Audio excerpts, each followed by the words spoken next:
오늘 우리에게 주시는 하나님의 말씀은 요한일서 3장 16절에서 24절까지의 말씀을 같이 보겠습니다. 요한일서 3장 16절에서 24절까지의 말씀을 같이 보도록 하겠습니다.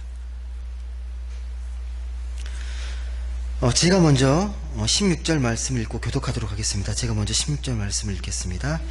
그가 우리를 위하여 목숨을 버리셨으니 우리가 이로써 사랑을 알고 우리도 형제들을 위하여 목숨을 버리는 것이 마땅하니라.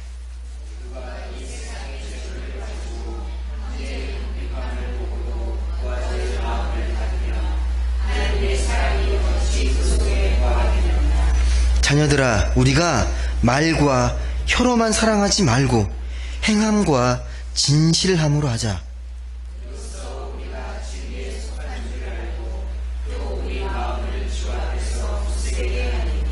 이는 우리 마음이 혹 우리를 책망할 일이 있어도 하나님은 우리 마음보다 크시고 모든 것을 아시기 때문이라.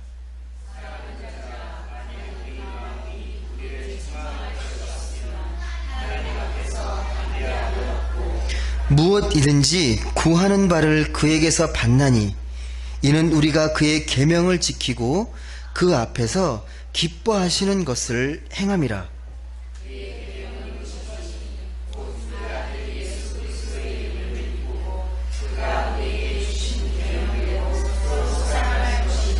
(24절) 같이 읽겠습니다. 그의 계명을 지키는 자는 주 안에 거하고 주는 그의 안에 거하시나니 우리에게 주신 성령으로 말미암아 그가 우리 안에 거하시는 줄을 우리가 아느니라. 아멘. 오늘은 믿음과 사랑의 관계라는 제목으로 말씀을 같이 나누도록 하겠습니다. 요즘 같은 시대에요, 이 기독교인으로, 이 크리스천으로 사는 게 쉽습니까? 어렵습니까? 어떠세요? 이 교회 안에서 말고요. 교회에서는 다 거룩하시고요. 나가면 어떤 것 같습니까? 크리스찬이라는 걸 좀 잘 이렇게 잊지 않고 잘 사는 게 쉽습니까? 교회 안에서는 정말 다들 이렇게 다 성도 같고 거룩해 보이시고 기도하고 찬양하면서 같은 성도라는 게 느껴지는데, 이 교회 문만 나가면 구별하기가 참, 이 사람 그리스도인이다, 이 사람 아니다, 구별하기 어렵습니다. 그 눈빛이나 그런 마음의 어떤 자세나 삶의 행동을 보고서 이분이 크리스찬이네 쉽지 않습니다. 그 원인이 있습니다. 그 문제의 원인이요, 여러 가지로 우리가 이야기를 할 수가 있는데, 가장 대표적인 게 세속화를 이야기합니다. 이 세상이 세속화되었다. 이 문제를 가장 분석한 신학자가 있는데, 하비콕스라는 분이 이 세상이 이렇게 변질되어가고 하나님 나라가 아닌 이런 모습으로 살아가는 모습 중에 하나가 세속화라고 밝힌 책이 세속도시라는 책입니다. 근데 벌써 이 책이 나온 지가 꽤 오래됐습니다. 64년도에 나왔으니까 정말 많이 흘렀어요. 이미 그때부터 이야기를 했었어요. 점점점 세상은 세속화되어 간다. 그러니까 이 책의 요지는 다른 게 아니고요, 이 사람들이 더 이상 저 세상, 그러니까 초월적인 세상에서 뭔가를, 삶의 의미를 추구하지 않고 이 땅 가운데에서 삶을 완성하려고 한다. 이 땅을 더 소중하게 여기고 이 땅에서 더 많은 것들을 추구하려고 한다라는, 그게 세속화라는 거예요. 그러니까 전통적으로 말하는 이 종교성이 사라지는, 이 종교가 더 이상 중요하지 않는 시대가 되었다라는 게 이 세속도시의 내용입니다. 근데 이 문제를요, 이 하비콕스보다 더 먼저 지적한 사람이 있습니다. 보네포, 제가 전에 몇 번 말씀드렸었는데, 보네포라는 독일의 유명한 신학자이자 목회자인데, 이분은 히틀러 2차 세계대전 때 히틀러 암살 모의에 가담했다가 체포되어 가지고 감옥에서 순교한 사람입니다. 근데 그가 감옥에 갇혀 있으면서 얼마나 극한의 두려움과 공포를 느꼈겠습니까? 근데 그것을 이겨내기 위해서 편지를 계속 썼거든요. 편지를 계속 써가지고 나중에 이게 책으로 출간하게 되는데 그 동료이자 친구인 베트게라는 또 유명한 신학자가 있습니다. 그 친구가 이 편지를 모아가지고 책을 냈어요. 그게 옥중성화입니다. 거기에도 현대인에 대한 이야기가 기록되어 있습니다. 뭐라고 기록되어 있냐면 현대인의 특징을 이렇게 말합니다. 현대인들은 더 이상 내가 늙어가는 것, 그리고 죽음에 대해서, 그리고 고독한 거에 대해서 그게 두려워서 교회 나오진 않는다. 더 이상. 예, 그런 시대가 지났다라고 말하면서 그걸 한마디로 비종교화되었다. 세속화되었다라고 이야기합니다. 요즘 이 한국교회 가장 큰 특징 중에 하나가요. 예, 가나안 성도 현상입니다. 혹시 아십니까? 들어보셨습니까? 가나안 교인, 예, 가나안 성도. 예, 가나안은 꼬투꾸로 하면 안 나가 하잖아요. 더 이상 교회 안 나가겠다.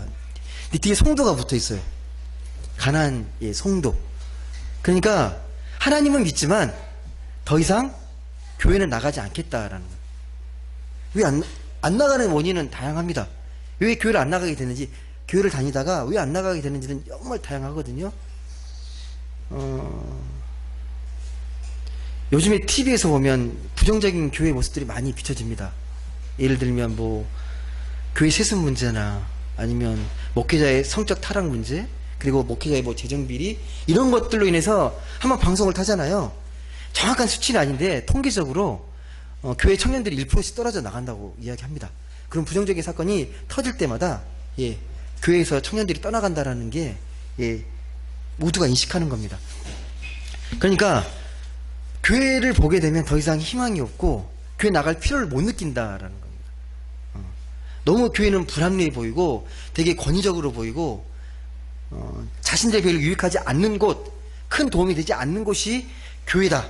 그래서 더 이상 교회를 쳐다보는 게 아니라 시선을 돌려서 이 세상을 더 바라보게 된다라는 거예요. 세상의 삶의 무게를 두는 거죠.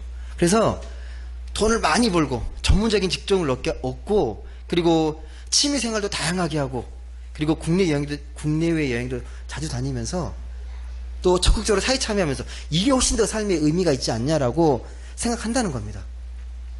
제가 말씀드린 이 모든 것들이요, 다 세속화 현상들입니다.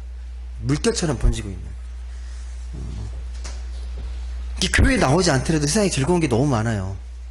예, 즐겁고 기쁜 일들이. 예, 뭐 삶의 의미가 굳이 교회의 가치를 두지 않더라도 세상에 나가게 되면 훨씬 더 많다라는 겁니다. 또 세상 일로 충분히 바빠서 교회까지 나갈 마음이 안 생기는 거죠. 워낙 일주일이 팍팍하기 때문에. 예. 한마디로 세속화된 사회에서 자기 성취를 통해서 행복을 누리겠다. 이게 현대인들의 믿음이고 신앙이고 종교화되어 간다라는 사실입니다. 이런 현상만 보면 한국교회는 되게 어두워 보이죠. 여러분 어떻게 생각하십니까? 한국교회가 좀 밝아 보이십니까? 이렇게 어두워 보이십니까? 자, 잠깐 설명드렸는데 한국교회 미래는 밝습니까? 어둡습니까? 여러분이 생각하시기에 밝게 느껴지십니까? 어둡게 느껴지십니까? 여러분 한국교회를 책임지시겠습니까? 어떠세요? 저한테 물어보면요, 저는 별로 비관적으로 느껴지지 않습니다. 솔직히 말씀드려서요. 우리가 이 흐름들은요, 영적인 흐름들은요, 우리가 통제하는 게 아니고요, 우리 삶의 모습이 그대로 반영되는 것들인데, 이 하나님 나라가 계속 확장되어 가고 언젠가는 하나님 나라가 완성이 될 거예요. 그런데 하나님은 굳이 이 보이는 교회를 통해서 뿐만 아니라 보이지 않는 교회를 통해서도, 심지어 말씀의 표현을 빌리자면요, 길거리에 흔하게 발이 채이는 돌멩이를 가지고도 하나님의 역사를 일으키십니다. 돌멩이 하나 가지고도요. 굳이 우리를 통하지 않고서도요, 우주를 통해서, 인류의 역사를 통해서도 얼마든지 믿지 않는 사람들을 통해서도 하나님의 역사를 계속 써내려가 계십니다. 중요한 건 교회 성도 숫자나 교회 이 크기가 중요한 게 아닙니다. 만약에 교회 숫자나 교회 성도가 중요하다면요, 이 로마 시대 때 국교화되었던, 기독교가 국교화되던 그 시대가 가장 찬란한 시대가 되어야 하는데 그 시대만큼 종교가 타락했던 시대가 없었거든요. 하나님은 소수의 남은 자를 통해서 하나님의 역사를, 하나님의 이 나라를 계속 이루어 가고 계십니다. 중요한 건 뭐냐면 우리가 하나님의 뜻에 맞게 뜻을 잘 알고 그 소명대로 살아가고 있는가, 이걸 잘 점검할 필요가 있습니다. 숫자가 몇 명 남았냐, 의인이 몇 명이, 이게 중요한 게 아닙니다. 우리가 하나님 앞에 바르게 서 있는가, 그게 매우 중요합니다. 그러니까 자꾸만 세속화되어 가는 것들에 대해서 그 어려움과 고민은 여러분이 하지 마시고요, 그건 하나님께 맡겨두시고 여러분이 삶의 자리에서 각자 내가 하나님 자녀답게 살고 있는지 그걸 좀 돌이켜보고 성찰해 보셔야 합니다. 그렇다면 여러분에게 질문 하나 드릴게요. 여러분은 복음에 충실한 삶을 살고 계십니까? 하나님 보시기에 복음에 합당한 삶? 잘 살고 계십니까? 좀 질문을 바꿔서 이렇게 세속화되는 사회에서 이런 거에 휩쓸리지 않고 기독교인답게 그래도 믿음을 가지고 담대하게 용기 있게 살고 계십니까? 어떠신 것 같으세요? 시원하게 예라고 대답하실 분이 없을 것 같은, 예. 질문을 바꿔서 이렇게 대답하실 수 있을 거예요. 그렇게 살고 싶습니까? 네, 그럼 예라고 대답하실 겁니다. 근데요, 신앙인답게 살고 싶지만 잘 안 되잖아요. 안 되다 보면 자꾸 이게 실패감과 패배감이 자꾸 쌓이게 되면요, 어정쩡한 스탠스를 취합니다. 믿긴 믿는데 완전히 믿진 않아요. 안 될 수 있다라는 걸 이미 가정하고 믿어요. 그러다 보면 세월이 흐르면 점점점 이 신앙의 매너리즘에 빠지게 됩니다. 신앙이 형식화돼요. 믿긴 믿어요. 능력을 많이 못 믿어요. 그냥 교회 다니고 그냥 하나님 믿는 것으로 만족하는 거죠. 능력을 막 경험하고 체험하는 게 아니라 그 자체로 만족하는 겁니다. 이게 소위 화석화된 신앙이라고 말을 해요. 이미 굳어버린 신앙. 더 이상 기대가 없어요. 그냥 하나님 믿는 것으로 그냥 만족하는 거죠. 삶 가운데 어떤 일이 벌어지고 어떤 다이나믹한 생명의 역사가 일어나는지 전혀 관심 없고 그냥 하나님 믿고 내 삶에서는 내가 하고 싶은 대로 살아가는 것. 이게 현대인들의 신앙에 많은 명목적인 신앙인들의 삶의 모습이라고 이야기를 합니다. 여러분, 이 고민이요, 지금 우리만의 고민이 아니고 2000년 전 초대교인들도 비슷하게 똑같은 고민을 했어요. 내가 신앙인인데 신앙인답게 사는 게 도대체 뭐냐, 잘 안 된다는 거죠. 그런 고민을 되게 많이 했었어요. 여러분이 읽고 있는 오늘도 요한일서도 서신서인데요, 이 서신서의 내용들은 한마디로 말하면 그거예요. 교회 공동체를 향한 말씀인데, 교회 공동체가 문제가 나고 신앙인들이 잘 못 사니까 책망하고 하잖아요. 말씀도 살아야 된다고. 이게 격려하고 책망하고 위로하기 위해서 쓰여진 책이에요. 잘 되면 이런 이야기를 할 필요가 없습니다. 잘 안 되기 때문에 말씀으로 교회 주제들이 책망하면서 또 권면하고 격려하기 위해 쓰인 이 성경 말씀이 이 서신서의 말씀들입니다. 오늘 본문에서 보시면 요한일서 3장 16절을 보게 되면요, 그럼 우리가 어떻게 기독교인의 그 정체성을 잘 유지할 수 있는가?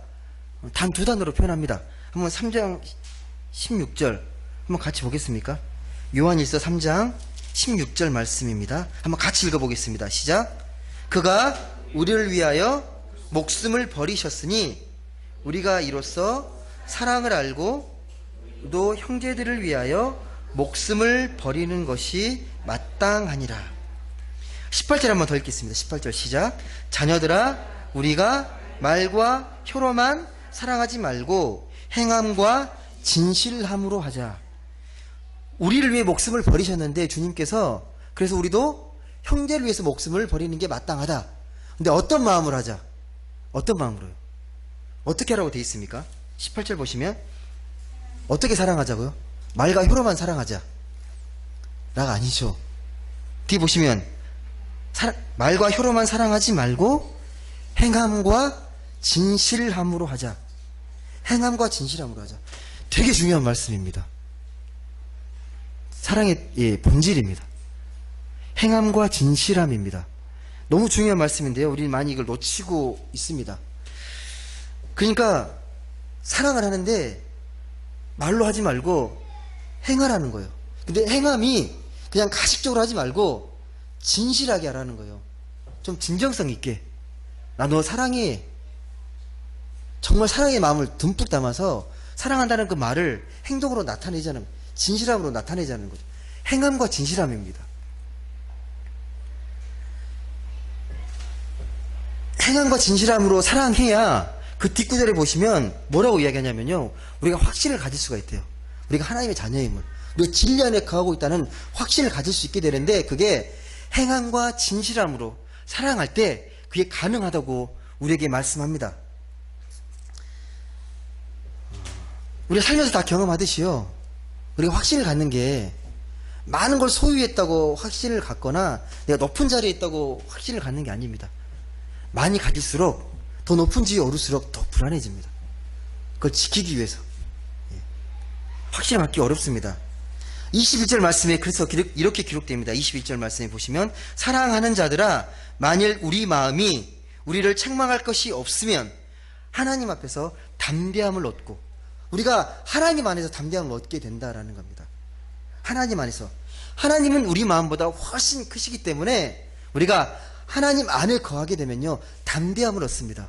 우리는 늘 불안한데요 이 불안한 마음을 하나님께 가져가서 주 안에 있게 되면 우리가 확신을 갖게 되고 평안을 얻게 됩니다. 주 안에라는 표현이 그거예요. 하나님 안에서, 하나님 말씀 안에서 우리가 거할 때 우리의 마음이 흔들리지 않고 담대함을 얻고 평안함을 얻고 확신을 얻게 됩니다. 여러분 그러면 우리가 하나님께 속해 있다는 사실을 어떻게 확신할 수 있을까요? 아, 내가 하나님께 속했다. 뭘로 확신할 수 있습니까? 내가 하나님 안에 속했다. 뭘로 확신할 수 있죠? 예, 말씀을 보시면 나와 있습니다.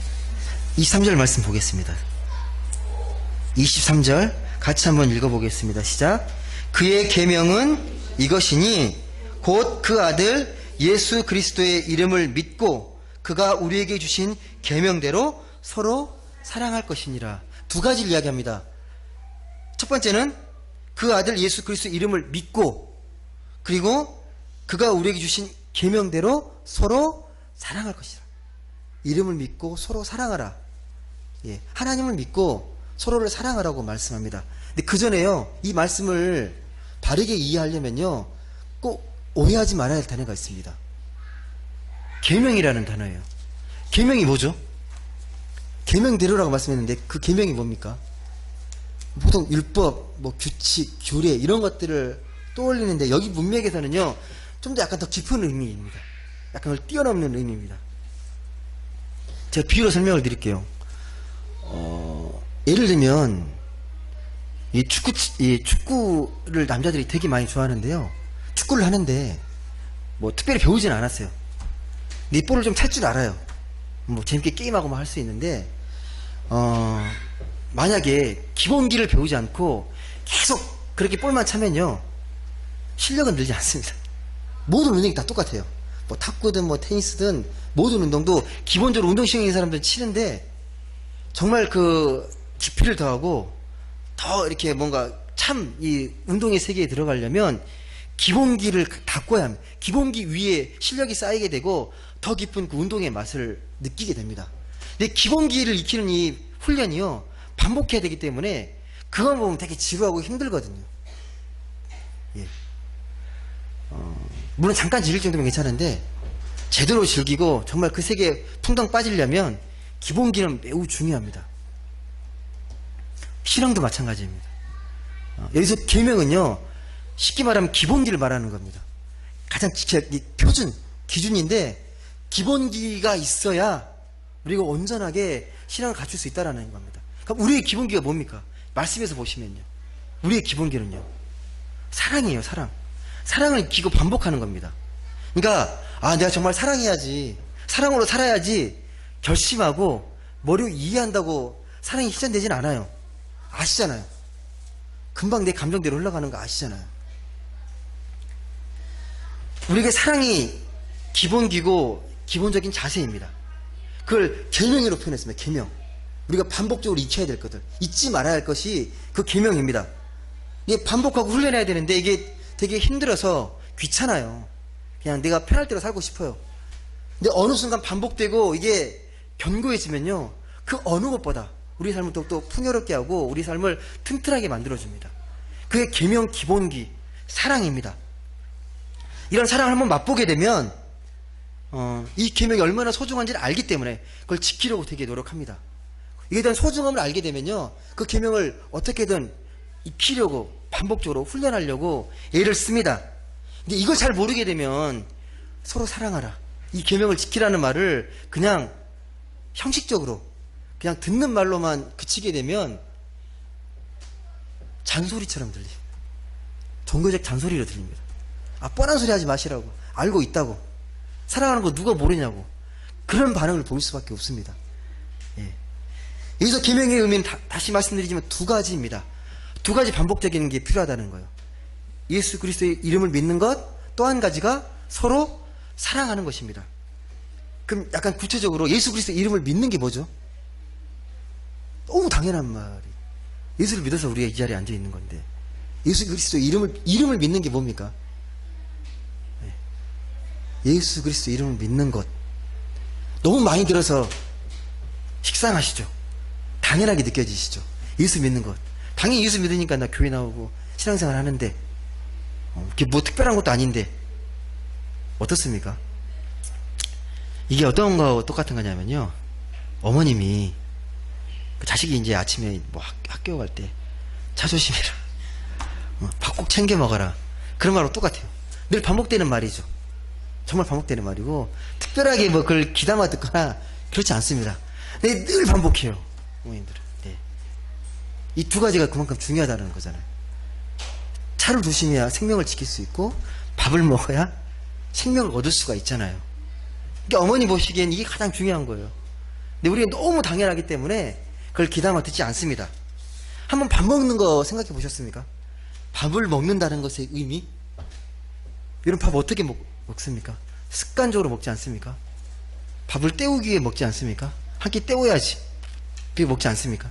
근데 요즘 워낙 웰빙이 유행이다 보니까 좀 더 퀄리티가 있고 좀 더 좋은 음식을 먹으려고 노력하고 애는 씁니다. 그런데 근본적으로 먹는 거 행위에 대해서 집중하진 못해요. 먹는 것 자체, 먹는 행위.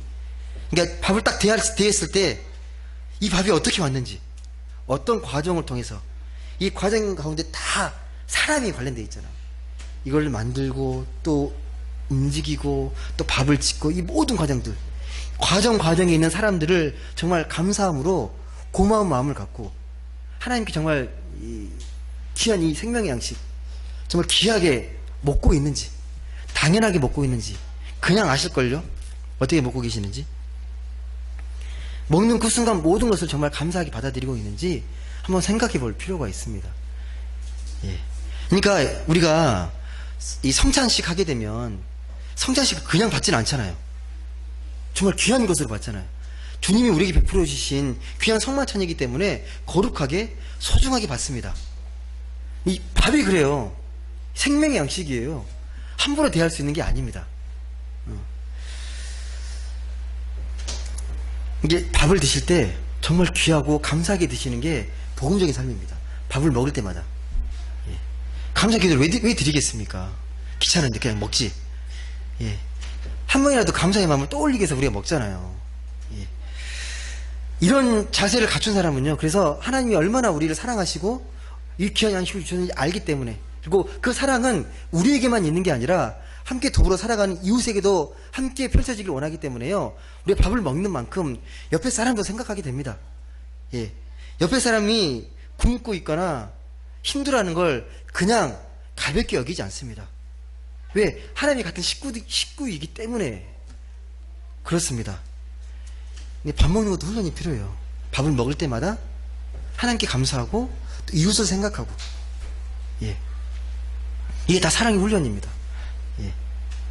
이렇게 자꾸 하다 보면 내공이 있을 거 아니에요. 그래도 밥 먹을 때 그렇게 자꾸 먹어서 그렇게 영적으로 더 깊이가 있는 사람과 그렇지 못한 사람과는 질적인 차이가 분명히 있겠죠. 네. 정말 우리 믿음의 기본이 예수 잘 믿는 겁니다. 예수 잘 믿는 건데, 정말 잘 믿고 있는지 정말 깊이 생각해 보십시오. 내가 정말 예수 잘 믿고 있나? 예수 잘 믿는다는 게 뭐지? 라고 계속 가장 기본적인 물음을 계속 하셔야 됩니다. 당연하게 여기지 마시고요. 내가 정말 오늘도 이 순간도 예수를 정말 잘 믿기 위해서 내가 어떻게 하고 있는지, 나에게 뭐가 부족한지, 신앙적으로 뭐가 부족한지 깊이 생각해 보셔야 합니다. 그런 삶의 태도는 우리가 다시 말씀하지만 한번 깨달았다고, 내가 은혜 받았다고 되는 게 아니에요. 아, 내가 오늘부터 잘 사랑하며 살아야지 결단하고 이해한다고 되는 게 아닙니다. 다시 말씀드리지만 기본기 훈련이 필요합니다. 그래서 바울의 고백이 우리에게 큰 도움이 됩니다. 바울도 뭐라고 이야기했냐면요, 빌립보서 3장 13절과 14절에 보시면 이렇게 말씀합니다. 한번 찾아보시겠습니까? 빌립보서 3장 13절과 14절 말씀입니다. 빌립보서 3장 13절과 14절 말씀.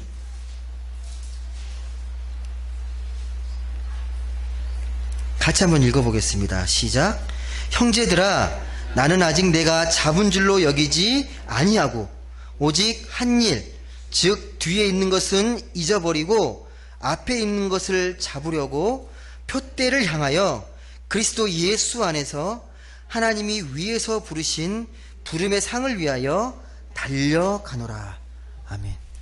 내가 이만큼 신앙이면 됐다라고 만족하는 게 아니라 늘 부족한 네 자신의 모습을 겸연히 인정하고 늘 부르심의 상을 쫓아간다는 거예요.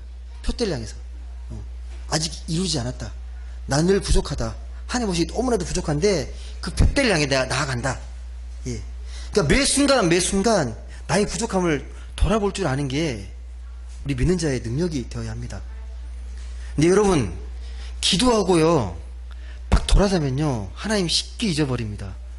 제가 아침에 묵상하고 큐티를 하고 기도하면요, 늘 기도하면서 마지막에 오늘도 매 순간순간 하나님과 동행했으면 좋겠습니다. 하나님 잃지 않고 하나님을 늘 기억했으면 좋겠습니다라고 그렇게 기도하는데요, 순간 잊어버릴 때가 너무 많더라고요. 그렇게 약한 존재라는 걸 제가 실전적으로 깨닫습니다. 예. 근데 몸으로 익히는 게 되게 중요합니다. 하나님의 감사의 그런 상징들을요 내 몸속에서 체화될 수 있도록 훈련하는 게 되게 중요합니다. 바울도 그러잖아요. 바울과 같이 믿음을 위해서, 복음을 위해서 평생을 바쳤던 사람도 늘 부족한 걸 깨닫잖아요. 내가 과거에 했던 건 다 이것 때문에 내가 정말 잘했어, 이게 아니라 다 잊어버리고 늘 부족한 제 자신의 모습을 깨닫고 앞을 향해 나아가잖아요. 우리 신앙의 모습들이 그래야 한다는 것입니다. 다시 말씀드리지만 예수를 잘 믿는 건 무엇인지 깊이 고민해 보셔야 합니다. 오늘 말씀에는 세 가지로 표현합니다. 그 아들, 예수, 그리스도. 이 세 단어로 표현합니다. 이 세 단어 여러분 많이 들었단 말이잖아요. 하나님의 아들, 예수, 그리스도. 너무 자주 들었단 말인데요, 일상에서는 거의 여러분 안 써요. 사람들 만날 때 예수, 그리스도 막 이렇게 막 쓰십니까? 하나님의 아들 안 쓰신다니까요. 되게 아이러니한 거예요.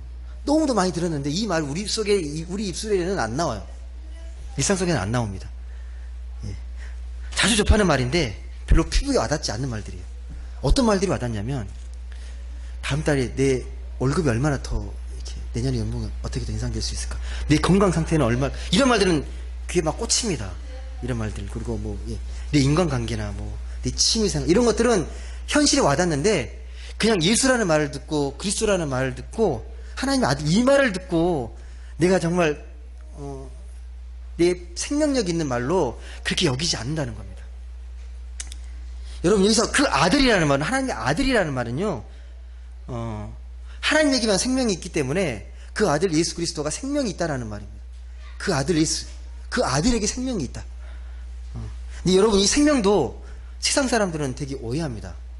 육체의 생명만 생각하기 때문에요, 육체의 생명이 좋은 건 뭐냐면 잘 먹고 잘 사는 거예요. 그게 생명이에요. 그런 선입견을 갖고 있습니다. 생명 그러면, 생명이 튼튼하다 그러면 잘 먹고 잘 살아서 생명이 튼튼한 거, 그걸 말합니다. 그래서 잘 먹고 잘 살기 위해서 돈을 많이 벌고 다른 사람에게 인정받기 위해서 이렇게 열심히 살아갑니다. 근데 그렇게 열심히 살아도 여러분 되게 공허해요. 내가 이루었던 것들이요, 지나고 나면 별게 아닙니다. 다 허무하게 느껴집니다. 내가 성취했던 것들이요, 성경의 표현대로, 전도서의 표현대로 하면 되게 허무한 것이 됩니다. 예, 거기에 생명이 없기 때문에 그렇습니다. 제가 제주도를요, 결혼하고 처음 가봤어요. 결혼하고, 예. 한 번도 못 가봤다가, 교회를, 이게 전임 부목사로 가면서 한 일주일 정도 시간이 남았었거든요. 옮기는 텀에서 그때 약간 시간이 돼서 아내랑 그때 처음으로 제주도를 갔는데 아내한테 이게 뭐 표현을 안 했지만 속으로 되게 들떴어요. 처음 가보는 거라서 말로만 들어가지고 예 어떤 곳일까 되게 그러니까 말로만 듣는 제주도랑 직접 가보는 거랑 다르잖아요. 근데 기대한 만큼이 아닌 거예요. 뭐 천지 개벽할 때 좋은지도 모르겠고 비행기 타고 금방 내렸는데 뭐 이런 풍경은 제주도 말고도 다른 데도 많이 있는 것 같고 막 그랬어요. 예. 특별히 좋은 건 잘 못 느꼈어요. 예. 바다도 어디든 있지 않나요? 예. 제가 무슨 말씀 드리려고 하는 거냐면 즐거움이라는 게 그래요. 즐거움이라는 게 아무리 즐거워도요. 그 순간 지나면 금방 사라집니다. 즐거움이라는 게 특성이. 그 순간뿐이 아무리 즐거워도요. 영원히 지속되진 않아요. 즐거움이라는 것들이. 그리고 또 그 즐거움의 자체도 여행 가서 느끼는 즐거움하고요. 일상에서 네가 좋은 사람 만나서 즐기는 느낌 즐거움하고 굳이 차이가 있는 게 아닙니다. 여행을 내가 뭐 평가절하하는 게 아니고 필요합니다. 기분 전환을 위해서 여행도 가고 더 좋은 환경 속에서 기분 전환도 해야 되는데 그게 큰 의미가 있는 건 아니라는 겁니다. 일상에서 느끼는 즐거움과 여행에 느끼는 즐거움에 별반 차이가 없습니다. 그러니까 내가 아무리 여행을 하고 내가 열심히 돈을 벌고 뭔가 취미생활을 열심히 하고 이런 걸 잘한다고 해서 네 삶이 완성되는 게 아니라는 겁니다. 다 해보셨잖아요. 그것 때문에 내 삶이 뭐 더 충만해지고 완성되거나 그러진 않잖아요. 예. 이게 우리 피조물들의 한계일 수 있습니다. 예. 성경은요. 그래서 예수님이 바로 생명이라고 말을 합니다. 예수님이 생명이라고. 우리가 생각하는 유체적 차원의 이 생명과 전혀 다른 차원의 생명이 우리가 복음에서 말하는 영원한 생명입니다. 이건 다시 말씀드리지만 아까 우리가 노력해서 만들어지는 게 아니라 전적인 이 하나님의 선물입니다. 선물로 주어진 것입니다. 그러니까 예수를 잘 믿어야 그게 복음이고 그 복음 안에 생명이 담겨 있습니다. 근데 옛날에는 안 그랬어요. 예수님이 오시기 전에는요. 유대인들이 뭐라고 생각했냐면 하나님 주신 이 율법을 온전하게 완전하게 잘 지켜야 거기에 생명이 있다고 생각을 했습니다. 그래서 율법을 금과 억제처럼 철저하게 지키려고 했던 겁니다. 근데 율법은요. 우리가 죄인이라는 것을 밝히 드러내주고 알려주는 데는 의미가 있지만 율법 자체가 우리에게 생명을 허락하지는 않습니다. 이걸 알려주기 위해서 예수께서 말씀하시잖아요. 친히 우리는 하나님의 은혜와 사랑으로 구원받게 된다라는 것. 율법을 우리가 몽학 선생처럼 삶을 인도하긴 하지만 그게 생명으로 나타나진 않는다는 겁니다. 그걸 옆에서 지켜봤던 사람들이 제자들이에요. 제자들은 옆에서 예수님이 정말 인간이 계셔서 낮고 겸손한 모습으로 그렇게 율법과 전혀 다른 이 차원의 생명을 전하는 걸 알기 때문에 그 사랑으로 전하고 그 사랑을 나눴던 것입니다. 그래서 예수님이 십자가에 돌아가시고 이분이 정말 하나님의 아들이시구나 그걸 정말 깨닫고 복음으로 전했던 거예요. 목숨 걸고 전했던 거예요. 예수 믿어야 진짜 우리가 구원받을 수 있다라고 목숨 걸고 전했던 겁니다. 오늘 말씀도요. 그러니까 그 아들 예수 그리스도의 이름을 믿으라고 말하고 있는 거예요. 예수 그리스도의 이름을 믿으라고. 두 번째가 서로 사랑하라는 겁니다. 그 계명의 내용이. 하나님의 아들 예수 그리스도의 이름을 믿는 것. 두 번째가 서로 사랑하는 것입니다. 말이 사랑이지 사랑이 쉽지 않습니다. 사랑이 쉽지 않아요. 왜냐하면 요한 1서에서 반복되는 게 사랑인데 하나님은 사랑이심이라. 하나님은 사랑이다. 하나님의 존재 방식이 사랑이라고 말합니다. 그래서 어려워요. 하나님처럼 사랑하는 거 우리 안에는 그런 능력이 없습니다. 근데 우리가 생각하는 사랑은 이거죠. 밀고 당기고 기브 앤 테이크 그런 사랑을 생각하니까. 그런데 하나님 말씀하시는 사랑은 그런 사랑이 아닙니다. 본문에서 아까 읽었지만 요한 1서 3장 16절에 보면 그렇게 말합니다. 그가 우리를 위하여 목숨을 버리셨으니 우리가 이로써 사랑을 알고 우리도 형제들을 위해 목숨을 버리는 것이 마땅하다. 여러분 예수님이 우리를 위해서 목숨을 버리셨다는 사실이 매우 중요한 건데 이것도 별로 그렇게 깊이 묵상하거나 들여다보지 않습니다. 우리의 목숨을 버리셨다. 이걸 알아야 진짜 사랑이 뭔지 압니다. 목숨을 버릴 정도로 우리를 위해서 사랑하셨다라는 그 의미를 깊이 깨달아야 사랑의 진정한 의미를 깨닫게 됩니다. 거기에 사랑의 능력이 발휘가 됩니다. 다시 말씀드리지만 우리를 목숨 버리셨다는 건요, 주님이 우리를 너무 사랑하셔서 자기 목숨도 아끼지 않고 우리를 구원하시기 위해서 목숨을 내어놓으셨다는 겁니다. 우리를 건지고 우리를 구원하시기 위해, 우리의 생명을 허락하시기 위해서 목숨까지 내어놓으셨다라는 겁니다. 이게 가장 큰 사랑이라고 말합니다. 그러니까 생명을 내어줄 만큼 줄 수 있는 사랑, 이게 우리에게 가장 큰 사랑이라고 성경은 이야기합니다. 그러면서 말하는 게 말로만 하지 말라고, 행함과 진실함으로 하고 우리에게 말씀합니다. 그 예를 들어요. 17절 보시겠습니까? 17절 말씀 같이 한번 읽어보겠습니다. 요한일서 3장 17절 같이 읽겠습니다. 시작. 누가 이 세상의 재물을 가지고 형제의 궁핍함을 보고도 도와줄 마음을 닫으면 하나님의 사랑이 어찌 그 속에 거하겠느냐. 예. 궁핍함을 보고도 도와줄 마음을 닫게 되면 누가 그걸 사랑한다고 여길 수 있겠냐라는 겁니다. 근데 여러분, 이것도 쉽지 않아요. 가난한 자 돕는 것도 쉽지 않아요. 얼만큼 도우실 겁니까? 어느 정도 도우면 만족하신 만한 이 사랑의 수준입니까? 이 수치화 시킬 수 있나요? 뭐 예를 들면 어느 동네에 어떻게 살면 얼만큼 도와주고, 이게 수치화 가능합니까? 어떠세요? 가능한가요? 근데 여기서 말하는 건요, 양이나 숫자를 말하는 게 아니라 방향성이에요. 그 궁이란 마음, 사랑의 마음으로 내가 어떻게 도울 수 있는지, 내가 할 수 있는 최선이 무엇인지를 고민하라는 겁니다. 내가 할 수 있는 수준, 남을 따라하라는 게 아니고요, 내가 베풀 수 있는 사랑의 수준을 생각해 보라는 겁니다. 저번 주 예배 끝나고 저희가 높은 특교회 정관에 대해서 같이 나누고 교회 인청을 잠깐 했었잖아요. 그 중에 정관 중에 중요한 게 그거예요. 교회 전체 예산에서 3분의 1은 대외적으로 구제하고 선교안에 쓰는 것. 예. 근데 우리 교회는 워낙 교회가 작은 교회다 보니까 그걸 아직까지 온전히 실천하기 어렵지만, 그게 그냥 된 게 아니고요, 그런 고민을 담아서 이루어진 겁니다. 그런 고민, 어떻게 하면 우리가 교회답게 설 수 있는가, 어떻게 주어진 물질을 잘 쓸 수 있는가, 그 고민 속에 담겨진 게 3분의 1이라는 상징적 표현이에요. 예. 여러분, 믿음과 사랑, 이 두 가지는 긴밀하게 연결이 되어 있습니다. 우리가 예수님의 참 사랑을 깨닫고 온전히 믿을 때만 그 행하는 사랑의 진정성이 회복될 수 있습니다. 근데 기독교는 아니어도요, 사랑 실천하는 사람 되게 많거든요. 예. 휴머니즘적으로 살아가는 분도 되게 많습니다. 여러분, 그런 거 어떻게 생각하세요? 휴머니즘적으로 이렇게 기독교인이 아니어도 주변에 봉사하고 실천하는 분 되게 많잖아요. 네. 뭐 차이를 구별하십니까? 어떠세요, 여러분은? 그런 사랑에 대해 어떻게 느끼세요? 아, 이건 휴머니즘적이야, 이건 신앙적이야, 그렇게 나누십니까? 여러분, 나눌 필요 없어요. 그냥 있는 그대로 인정하시면 됩니다. 좋은 일이잖아요. 좋은 일이잖아요. 예. 그건 하나님이 하실 일이고 하나님의 큰 그림일 수 있습니다. 그런 사람의 손길을 통해서 하나의 손길이 될 수 있도록 흘러가게 하는 것. 예. 하지만 우리는 하나님의 사랑을 경험한 사람이니까 방향성이 분명해야 합니다. 누구를 사랑할 때 하나님의 사랑으로 사랑하는 겁니다. 우리가 굳이 입으로 표현하지 않더라도 내가 너를 사랑하는 건 하나님의 사랑으로 사랑하는 거 안 하더라도요, 그 마음을 갖고 사랑하는 겁니다. 예. 그 방향성을 가지고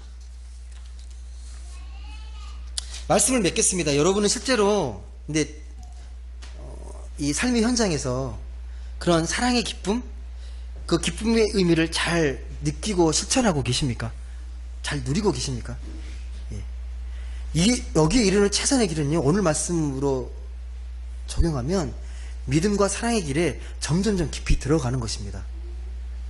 내가 아무 노력해도 잘 안 된다, 그러면 다시 한번 내 자신을 돌아보셔야 합니다. 내가 정말로 오늘 말씀처럼 예수를 잘 믿으려고 했는지, 한 번이라도 정말 옆에 있는 사람을 하나님의 사랑으로 사랑하려고 그런 마음을 갖고 사랑했는지 내 자신을 먼저 돌아보셔야 합니다. 그런 능력이 나한테 없다면, 부디 여기 계신 분들, 여기 계신 분들은 그 예수님의 사랑이 얼마나 깊고 넓은지, 얼마나 위대한지를 좀 체험하셨으면 좋겠습니다. 그 사랑이 얼마나 큰지. 그 능력이 부족하다면 기도하셔야 돼요. 뭐라고 기도하냐면, 하나님, 믿음이 부족한 저를 좀 긍휼히 여기시고 저에게 믿음의 능력을 좀 부어주십시오. 그 깨달은 믿음과 사랑의 능력으로 세상을 진정성 있게 진실함으로 사랑하게 도와주십시오. 그래서 세상을 아름답고 복되게 살게 해주십시오 라고 기도하셔야 합니다. 나한테 능력이 있는 게 아니거든요. 성령의 도우심을 구하는 겁니다. 부디 그런 믿음과 사랑으로 세상을 기쁨과 감사로 행복하게 살아가는 모든 분들 되시길 주님의 이름으로 간절히 소망합니다. 기도하겠습니다.